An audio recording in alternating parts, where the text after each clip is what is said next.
Wakil Ketua 2 KONI Kabupaten Bogor Wawan Darmawan menginginkan 3 pengurus cabang olahraga pecahan dari Pengcap Persatuan Angkat Besi, Angkat Berat dan Binaraga Seluruh Indonesia atau PABSI, yakni Pengcap Perkumpulan Binaraga dan Fitness Seluruh Indonesia atau PBFI, Perkumpulan Angkat Berat Seluruh Indonesia atau PABERSI, dan Persatuan Angkat Besi Seluruh Indonesia harus menjadi cabang olahraga pendulang medali emas pada Pekan Olahraga Provinsi Jawa Barat tahun 2022.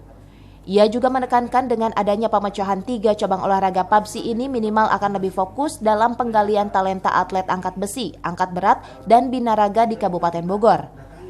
3 cabang olahraga pecahan Pengcap PABSI yang baru akan terbentuk kepengurusannya dalam waktu dekat. Saat ini proses pengajuan permohonan pelantikan kepada pengurus provinsi sudah dilakukan.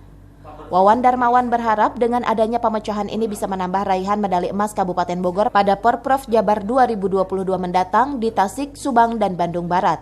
Ini tapi sudah kelihatan nih, seperti binaraga, sudah atletnya kan udah nambah dia binaraga, angkat besi juga nambah, mudah-mudahan yang angkat berat juga. Om Edi, sekarang angkat berat aja yang sudah ini, kan yang 2 ini sedang proses administrasi. Ya. Kalau angkat berat sudah terbentuk kepengurusan? Sudah, angkat berat tunggu pelantikan. Jawa Barat. Ya, untuk konsultasi waktu dan tempat mau disiapkan dan orang Jawa Barat dimohon hadir gitu. Pecannya di sini. Di sini. Dari Pakansari, Kabupaten Bogor, Cevi Alfi Adrian melaporkan.